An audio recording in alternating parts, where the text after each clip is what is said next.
سبحان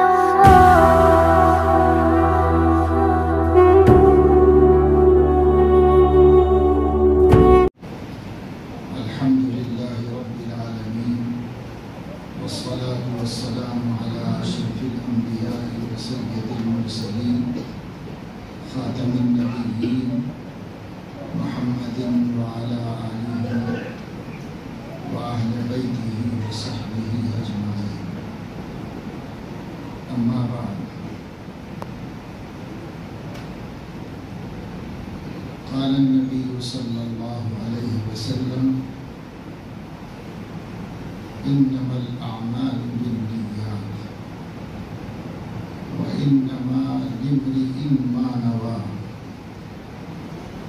فمن كانت هجرته إلى الله ورسوله فهجرته إلى الله ورسوله، ومن كانت هجرته إلى دنيا يصيبها أو امرأة ينكحها فهجرته إلى ما هاجر إليه، أو كما قال عليه الصلاة والسلام.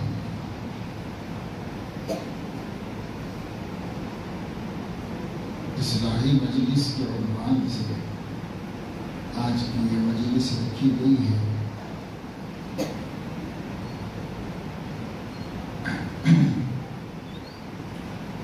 اور اس کا مفہوم ہوتا ہے کہ آدمی اپنی عملی زندگی کو، اخلاقی زندگی کو، اعتقادی زندگی کو اللہ تبارک و تعالی شانہ کے منشا کے مطابق بنانے کی فکر ہے. دنیا میں جی تو سبھی رہے ہیں، ہم بھی جی رہے ہیں، بے ایمان بھی جی رہے ہیں، انسان بھی جی رہے ہیں، حیوان بھی جی رہے ہیں. جب کسی کو اللہ تعالیٰ ایک دفعہ زندگی دیتا ہے تو موت تک اسے زندگی گزارتے رہنا پڑتا ہے. گزرتی ہے وہ خود ہی. ہر انسان کی دنیا میں ضرورتیں یکساں ہیں، خواہشات الگ الگ ہیں. اللہ تبارک و تعالی شانہ یہ چاہتے ہیں کہ انسان دنیا میں جب اپنی ضرورتیں پوری کرتا ہے تو اپنے مزاج، اپنے ماحول، اپنا منشا، اپنا خاندان، اپنی روایات، اپنا قبیلہ، اپنا علاقہ، ان سب سے ہجرت کرے، ان سب کو چھوڑ کے الگ ہو جائے اور یوں کہے کہ اپنا نبی کیا چاہتے ہیں، اپنے اللہ کیا چاہتے ہیں، بس یہی اس کے سامنے. جو شخص علاقہ، زمانہ، خاندان، قبیلہ اور مختلف نسبتوں سے زندگی گزارنے کا سلیقہ سیکھتا ہے اور اس کے مطابق زندگی گزارتا ہے، وہ مردود زندگی اللہ اس کے منہ پر مار دیں گے. اللہ تعالیٰ اسے اس کے سامنے پٹخ دیں گے. اور جو شخص اللہ کے بھیجے ہوئے نبی کے اسوہ حسنہ پر زندگی گزارتا ہے وہ اللہ کی مقبول زندگی ہے. اللہ تعالیٰ اسے عزت دیں گے، شرف دیں گے اور مرنے کے بعد اس کو بہتر ٹھکانے میں پہنچا کر ہمیشہ کی زندگی کو خوشیوں والی زندگی بنا دیں. ایک انسان دنیا میں اس لیے نہیں بھیجا گیا ہے کہ وہ خواہشات کی تکمیل.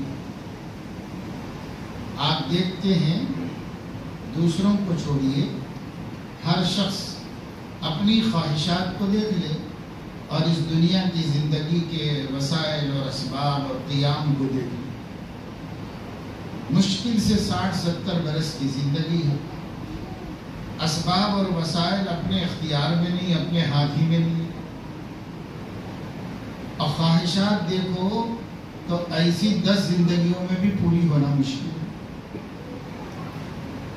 تو کیا ممکن ہے کہ اس دنیا میں کوئی کسی کا جی خوش ہو جائے؟ کیا ممکن ہے کہ اس دنیا میں کوئی بھی ہوس پرست یہ کہہ سکے اب میری ہر تمنا پوری ہو گئی ہے، اب مجھے جینے کی کوئی تمنا نہیں، سوائے اللہ کے ان بندوں کے جن کو زندگی کی حقیقت سمجھ میں آئی اور انہوں نے تمنائیں ہی نہیں بنائی۔ جو تمنا تھی وہ آخرت کے لیے تھی، جو تمنا تھی مرنے کے بعد کے لیے، تو وہ تو کہہ سکتے ہیں کہ بھائی بہت اللہ نے دے دیا، اب کچھ نہیں چاہیے۔ چنانچہ اللہ کے نیک بندے جن کو دنیا کی حقیقت سمجھ میں آ گئی ہے، ان لوگوں کو دنیا میں کوئی ہوس ستا نہیں رہی، کوئی خواہش دنیا پریشان نہیں کر رہی۔ ایک انسان ہونے کے ناطے راحت، آرام، عزت، خوشی، خوشحالی ان کے بھی دل میں آتی ہے، لیکن ملے نہ ملے اس سے ان کو کوئی زیادہ دلچسپی نہیں۔ اگر تمنائیں پوری ہوتی ہیں اللہ کا شکر ہے، اس کا کرم ہے، میں تو اس لائق نہیں۔ نہیں پوری ہوتی ہیں اللہ کا فیصلہ ہے، اس کی مرضی ہے، وہ جو چاہے کرے، وہی بہتر ہے، وہی مناسب ہے۔ جو شخص ایسے جی رہا ہے اس کو دنیا میں تکلیف کیا ہے؟ اس کو دنیا میں کوئی تکلیف نہیں۔ وہ قضاء و قدر کا اپنے کو پابند بنا کر جی رہا ہے، اللہ کے فیصلوں سے راضی ہو کر جی رہا ہے۔ اور جو شخص اللہ کے فیصلوں سے راضی نہیں ہے اور وہ اپنے من سے جینا چاہتا ہے، تو وہ بھی جی کے دیکھ لے، جی کے دیکھ رہے ہیں دنیا میں۔ کیا ان کی زندگی ان کی تمناؤں کے پورا ہونے کے لیے کافی ہے؟ ہرگز نہیں کافی ہو سکتی۔ ہزار آرزویں ایسی کہ ہر آرزو پہ دم نکلے، بہت نکلے میرے ارمان، پھر بھی کم نکلے۔ مرتے وقت بھی یہی کہے گا کہ بہت سارے تو باقی ہے۔ عربی کا مقولہ ہے، مجدد الفسانی رحمہ اللہ نے ایک خط میں لکھا، کم من حسرات دفنت فی الصدور، کتنی حسرتیں ہیں جو سینوں میں دفن ہو گئی، یعنی دل ہی میں رہ گئی، پوری ہونے کا موقع ہی نہیں ملا۔ کتنی حسرتیں ہیں ہر کسی کو۔ موسیٰ علیہ السلام نے جو ملک الموت کو ایک تھپڑ مار دیا تھا، تو ان کو بھی جینے کی خواہش ہے۔ یہ اور بات ہے کہ وہ امت کے غم میں جینا چاہتے، امت کی ہدایت کے لیے جینا چاہتے۔ ابھی لوگ بگڑے ہوئے ہیں، ابھی لوگ تربیت نہیں پائے، ابھی لوگ خدا کے سچے مسلمان بندے نہیں بن سکے۔ اب میں چلا جاؤں گا تو یہ رہا سہا دین بھی ختم ہو جائے گا۔ اچھی حسرت تھی، دینی حسرت تھی، امت کا غم تھا، لیکن یہ حسرت ان کی پوری نہیں ہوئی، اور اس حسرت کے ساتھ ہی دنیا سے چلا۔ تو اس دنیا میں کوئی بھی آدمی اپنی چاہت کے مطابق زندگی گزار نہیں سکتا۔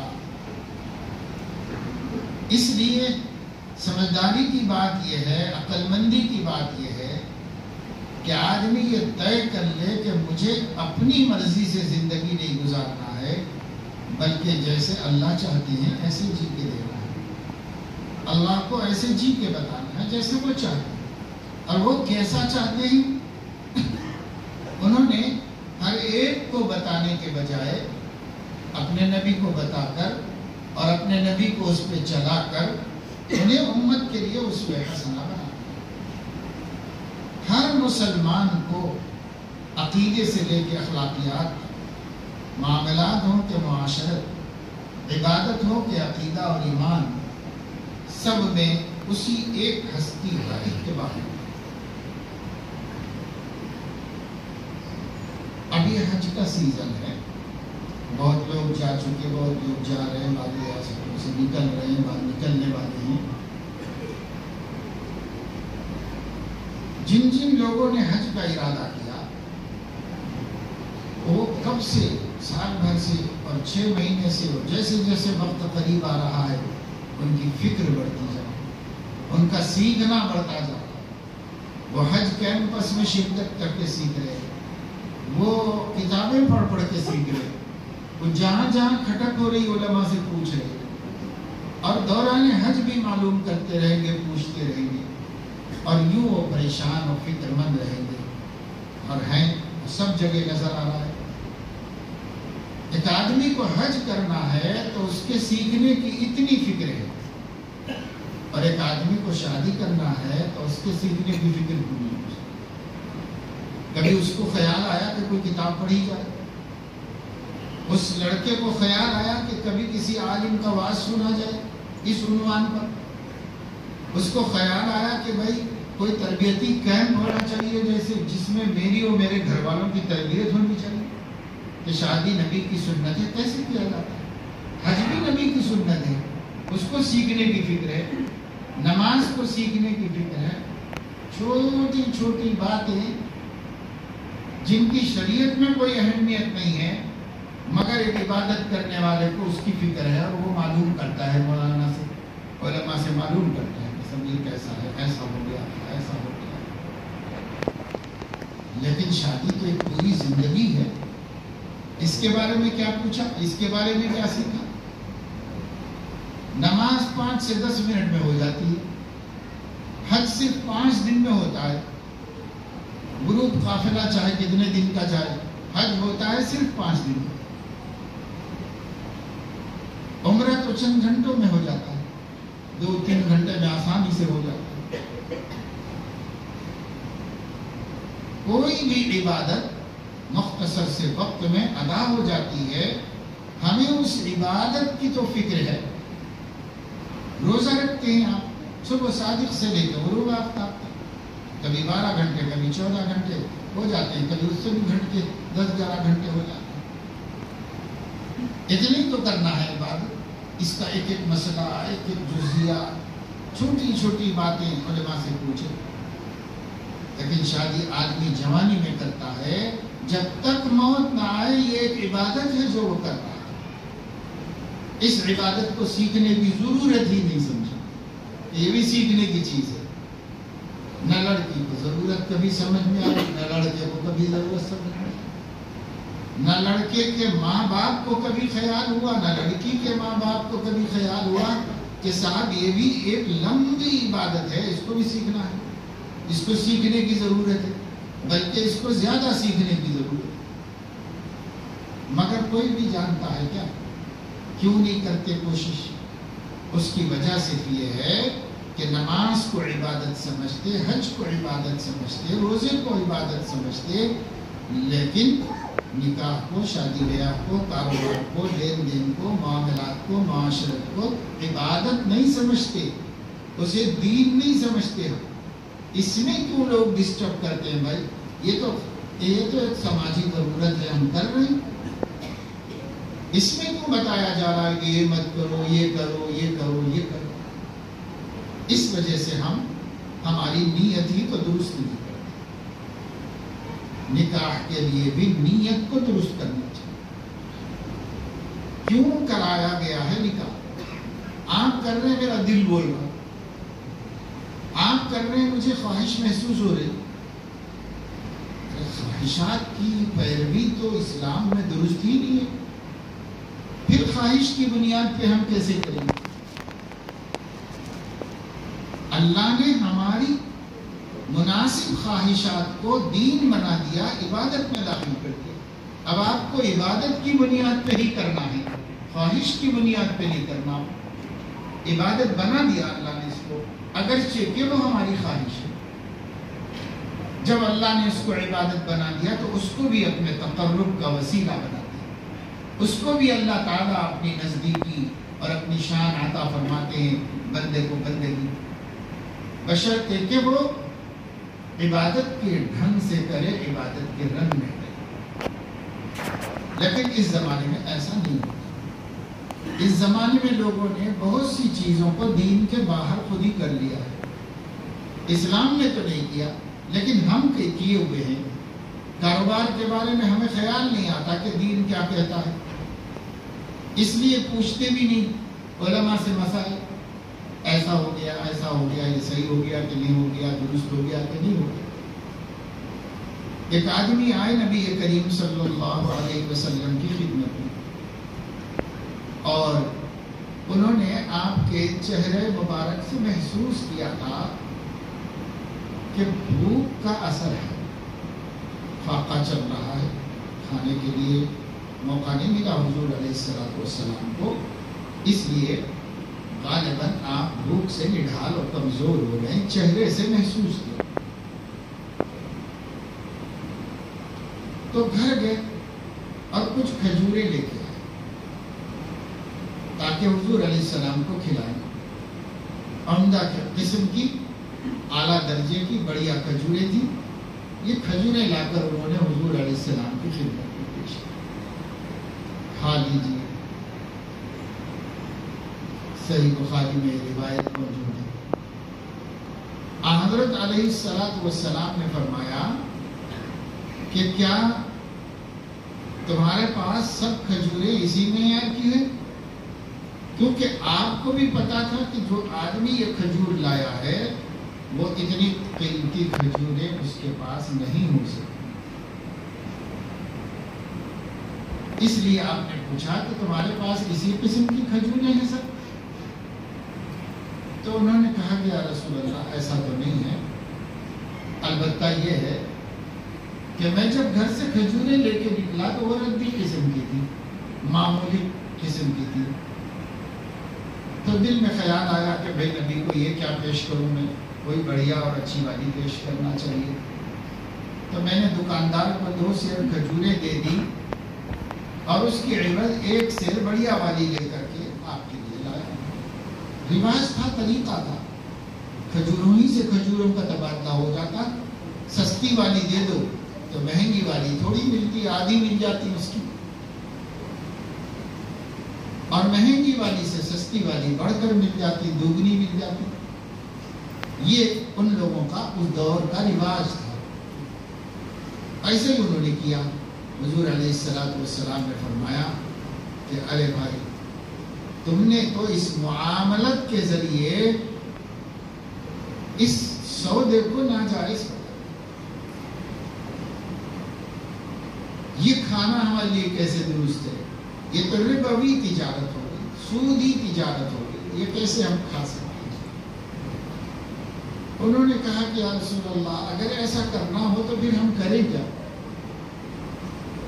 ہم مالدار آدمی نہیں، ہمارے پاس پیسے نہیں، گھر میں کچھ کھجوریں ہیں اپنی حیثیت کی، سوکھی پھوکی ٹوٹی پھوٹی، مگر ہم کسی کو بہتر اور اچھی دینا چاہے، ایک ضرورت ہے زندگی کی، یہ ضرورت ہم کو پیش آئے تو پھر کریں کیا؟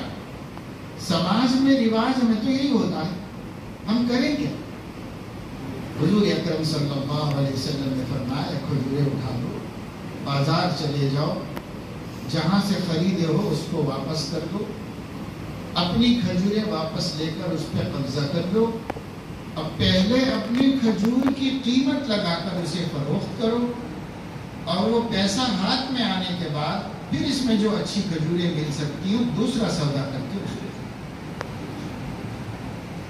ایسا کرو۔ 2 سودے کرنے پڑے، پہلے اپنی والی بیچ دو، تو بھائی وہ 10 روپے میں بک گئی، سستی تھی، 2 سیر 10 روپے میں بک گئی، کھجور اس کو دے دو، 10 روپے اپنے ہاتھ میں لے لو، دونوں براجم پر دونوں کا قبضہ ہو جائے، بیچنے والے اور خریدنے والے کا، تو پھر اس کے بعد تم پوچھو بھئی یہ بڑھیا والے کتنے میں دو گے؟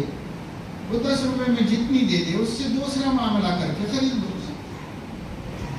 تو 2 سودے کرنے پڑیں گے تب یہ جائز اور حلال ہوگا، اور اگر عدل بدل کرو گے تو ایک جنس میں تبادلے میں کمی زیادتی ربا ہے سود۔ اس لیے تمہارا یہ معاملہ جو اب کرے وہ سودی ہے، اور جیسے میں سکھاؤں ویسے کرو تو یہ بالکل حلال۔ وہ گئے، انہوں نے اس کو اس طریقے سے کیا، پھر لے کے حضرت علیہ السلام نے نوش کروایا، قبول کیا، کھایا۔ تو کیا فرق ہوتا ہے؟ یہ معاملات ہیں، لین دین، خرید و فروخت۔ خرید و فروخت میں بھی اسلام اپنا اصول اور اپنے ضابطے کا مومن کو پابند کرتا ہے۔ ایک آدمی سوچ سکتا ہے کہ بھئی ویسا کر کے بھی وہی ہوا، ایسا کر کے بھی وہی ہوا، کوئی فرق تو نہیں پڑا۔ چنانچہ قرآن مجید میں ہے کہ بعض مشرکین نے کہا کہ انما البیع هو الربا، یہ جو نفع ملتا ہے یہ بھی تو نفع بھی تو جو ہے نفع ہے، اور ربا جو ہے وہ بھی نفع ہی ہے، وہ بھی نفع ہے، وہ بھی نفع ہے۔ اس نفع کو آپ کا دین حلال کہتا ہے، اس نفع کو حرام کہتا ہے۔ تو اللہ رب العزت نے فرمایا کہ یہ تو نہ سمجھ سکنے کی وجہ سے، ورنہ اللہ تعالی نے اس کو نفع کو حلال کیا ہے، ربا کو حرام کیا۔ احل اللہ البیع وحرم الربا، شرعی خرید و فروخت سے جو فائدہ حاصل ہو اسے اللہ نے حلال کر دیا ہے، اور غیر شرعی خرید و فروخت میں جو بچے اسے اللہ نے حرام کر دیا۔ احل اللہ البیع وحرم الربا، جب اللہ نے بیع کو حلال کر دیا اور ربا کو حرام کر دیا تو یمحق اللہ الربا ویربی الصدقات، کوئی آدمی سود کمائے تو اللہ اس کو مٹانے کا ارادہ کر لیا ہے، مٹا کر رہے گا اللہ، اور اگر کوئی صدقہ کرے تو اللہ نے اس کو بڑھانے کا ارادہ کیا ہے۔ جیسے اونٹ کے بچے کو اونٹ کا مالک پالتا ہے، میں صدقے کو ایسے پالتا ہوں، اور پال کے جیسے یہ چھوٹا سا بچہ پیدا ہوا بڑا اونٹ بن جائے گا، اس کے مالک کی نگہداشت و نگرانی میں تمہارے صدقے کو بھی چاہے روپیہ ہو، جب بدلہ دینے کا وقت آئے گا اونٹ کی طرح بڑھا کرتے اسے بڑھاتا رہوں گا، اس کو اضافہ کرتا رہوں گا۔ تو اللہ نے فرمایا صدقات کو تو میں بڑھاتا رہوں گا، لیکن جہاں سود ہوگا، سودی معاملہ ہوگا، اس کو ڈبانا ہی ڈبانا ہے، میں اس کو ڈبا کر رہوں گا، کیونکہ میں نے حرام کر دیا ہے اور بندہ میرے اوپر جرأت کر رہا ہے۔ جب وہ جرأت کر رہا ہے تو دیکھیں کس کا مقابلہ ہے، کون جیتتا ہے۔ إِن لَمْ تَفْعَلُوا فَأْذَنُوا بِحَرْبٍ مِّنَ اللَّهِ وَرَسُولِهِ، اگر سود سے باز نہیں آتے تو اللہ رسول سے جنگ کے لیے سن لو اعلان، اور لڑو اللہ سے، دیکھیں گے کون جیتتا ہے۔ ہماری آنکھیں تھوڑا بہت لوگوں کو ترقی کرتا ہوا دیکھتے ہیں سودی اور حرام اور ناجائز کاروبار کے ذریعے سے، لیکن ہم اگر قریب جا کر دیکھیں، میں کم از کم اپنی زندگی میں کسی کو سودی کاروبار میں سکسیس ہوتا ہوا کسی کو نہیں دیکھا۔ بڑے بڑے حکمران برباد ہوئے، تباہ ہوئے سودی معاملہ۔ یہ کیا مسلمان 1000-2000 کے سودی قرضے لے کر اپنی زندگی بنا رہا ہے، اپنی زندگی جیسی تیسی ہے اس کو بھی برباد کر رہا ہے، اسے بھی خاتمہ دلا رہا ہے۔ بس فرق یہ ہے کہ آنکھ دھوکہ کھاتی ہے، ہم دھوکہ کھا رہے ہیں، اور ظاہری حالات کو دیکھ کر بسا اوقات سمجھتے ہیں کہ یہ لوگ بینکوں سے لون لے کر کیا ترقی کر رہے، کیا ترقی، کوئی بھی نہیں کر رہا، نہ مومن نہ کافر، کوئی بھی نہیں کر رہا، سب اس میں ڈوبے ہوئے ہیں، سب اس میں پریشان ہیں۔ دھوکہ ہے آنکھوں کا چمکتا، جو نظر آتا ہے سب سوچنا ہے۔ تو میرے عزیزو دوستو، دین کا ہر کام، 5 شعبے ہیں دین کے: ایمانیات، عبادات، معاملات، معاشرات اور اخلاقیات۔ 5 شعبوں کا مطلب یہ قرآن حدیث میں جو کچھ بیان ہوا ہے، اگر ہم اس کو کیٹیگری کر کے شعبے بنا کے اس میں ڈالیں تو یہی 5 میں آئیں گی، سب آیتیں، سب حدیثیں انہی 5 کے اندر آئیں گی۔ اس لیے علماء اس کو دین کے 5 شعبے ہیں۔ سب سے پہلے عقیدہ مسلمان کا درست ہونا چاہیے۔ پتہ ہی نہیں لوگوں کو عقیدہ کیا ہوتے ہیں، اور عقیدہ مجموعی طور پر ہم یہ کہتے ہیں ہم اللہ رسول کو مانتے ہیں، اللہ رسول کو تو مانتے ہیں، اسی وجہ سے مسلمان کہا بھی جا رہا ہے، مانا بھی جا رہا ہے. لیکن اللہ کے ہاں مسلمان ہونے کے لیے کیا اتنا ہی کہہ لینا کافی ہے، یا اور بھی کچھ ہے؟ ایمان سے متعلق کچھ باتیں ہیں جو سیکھنے کی ہیں، جو علماء جانتے ہیں، ان سے آپ اپروچ ہوں گے، ملیں گے اور ان سے پوچھیں گے، تب جا کر آپ کو ایمانیات معلوم ہوں گی کہ ایمان کی حقیقت کیا ہے، ایمان کس کو کہتے ہیں، ایمان باللہ کیا ہے، ایمان بالرسول کیا ہے، ایمان بالملائکہ کیا ہے، ایمان بالیوم الاخرہ کیا ہے، ایمان بالکتب کیا ہے، ایمان بالتقدیر کیا ہے. یہ سب جاننے کی تو چیزیں ہیں. نہیں جانے گا تو حق الیقین کیسے حاصل ہوگا، عین الیقین کیسے حاصل ہوگا. ابھی تو صرف کچھ معلوم بھی نہیں ہے کہ آدمی کو کہا جائے کہ اس کو علم الیقین حاصل ہے. علم بھی نہیں ہے، معلومات ہی نہیں. جب معلومات نہیں تو علم نہیں. علم نہ ہونے کو معلومات نہیں ہونا چاہیے. ہے ہی نہیں ہم کو دین کی. ایمان سیکھنا چاہیے. لوگ بعضی چھوٹی موٹی چیزیں ہیں اسے سمجھ رہے ہیں کہ یہ ایمان کے خلاف نہیں. ہم مومن ہیں تو ہم کچھ بھی کریں مومن ہیں. شرک بھی کریں تو مومن ہیں، کفر بھی کریں تو مومن ہیں، نفاق بھی کریں تو مومن ہیں. ہم مسلمان گھر میں پیدا ہوئے ہیں. ہم کو دنیا کی کوئی طاقت کافر نہیں کر سکتی. بے شک کوئی دوسرا ہمیں نہیں بدل سکتا اپنے عقیدے کو، لیکن خود ہم ہی بدل رہے ہوں تو اس کا کیا حل ہے؟ ہم ہی اگر بدل رہے ہوں تو اس کے بارے میں سوچنا چاہیے نا. ایک صاحب آئے تھے کل صبح میں مجھ سے بات کرنے کے لیے. وہ کہہ رہے تھے کہ رشتہ ایک جگہ پر طے ہو رہا ہے اور لڑکی جو ہے وہ بھی مطلقہ ہے، لڑکا جو ہے وہ بھی بیوی کو چھوڑا ہوا ہے.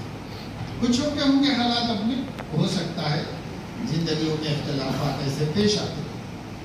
بہرحال دونوں بھی دوسرا نکاح کر رہے ہیں اور دونوں بھی بھگتے ہوئے ہیں، زخم کھائے ہوئے ہیں، پریشان ہوئے ہیں اور نکاح کرنا چاہتے ہیں. بچی بھی بے چین ہے کہ بھئی کوئی رشتہ مجھے مل جائے، کہیں ٹھکانے لگ جاؤں. اور یہ لڑکا بھی پریشان ہے کہ بھئی جلدی سے کہیں کوئی مناسب عورت مل جائے، میرا سانجھا ہو جائے، میری زندگی کا شروع ہو جائے. دونوں بھی بے چین. رشتہ طے ہوا تو میں نے کہا بہت اچھی بات ہے، تو رشتہ طے ہو گیا ہے تو نکاح کب کر رہے ہو؟ عید سے پہلے کر لو، عید میں بھی گھر میں رہے گی. یا بہت سے کچھ مشکل ہو تو بھائی عید گزر جانے تو ابھی چند ہی دن باقی ہے، عید کے بعد کرو. تو کہنے لگے کہ لوگوں کو بھی جلدی ہے، وہ لوگ بھی جلدی ہی کرنا چاہ رہے لڑکی والے، لیکن وہ یہ کہہ رہے ہیں کہ یہ عید کے موقع پر تو چونکہ اس سے پہلے اسی مہینے میں اس کا رشتہ ٹوٹا ہے تو اب نکاح کریں گے تو غم تازہ ہوگا، اس واسطے اس مہینے میں نہیں کریں. اب اس کے بعد والا مہینہ ہے تو وہ تو بھائی محرم ہے، محرم میں کیسے کریں گے؟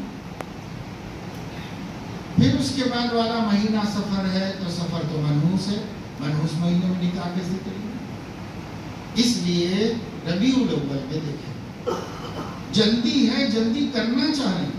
بچہ بھی بے چین ہے، بچی بھی بے چین ہے، ماں باپ بھی ذمہ داری پوری کرنا چاہ رہے ہیں. لیکن دیکھیے یہ خیالات کیا ہیں، یہ جو خیالات درمیان میں آ رہے ہیں، یہ خیالات کیا ہیں؟ کیا ان خیالات کا توحید سے کوئی تعلق ہے؟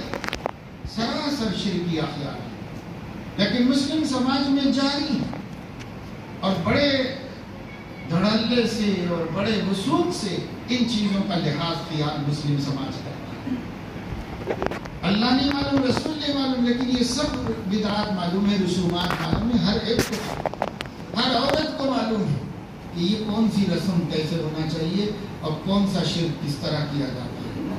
چاہے اللہ رسول کو بھی نہ جانتے، اپنا دین نہیں معلوم، اپنا عقیدہ نہیں معلوم، ایمان نہیں معلوم، ہندوانہ رسومات مسلمان. ہندو کچھ مہینوں کو، گھڑیوں کو منحوس سمجھتے ہیں، مسلمانوں میں کہاں سے؟ اہل اللہ فرماتے ہیں مسلمان کے نزدیک سب سے منحوس گھڑی وہ ہے جس گھڑی میں اس نے اللہ کی معصیت اور نافرمانی، اور وہ بھی صرف اس کے اکیلے کے حق میں، دوسرے کے حق میں نہیں. گھر میں 5 آدمی ہیں،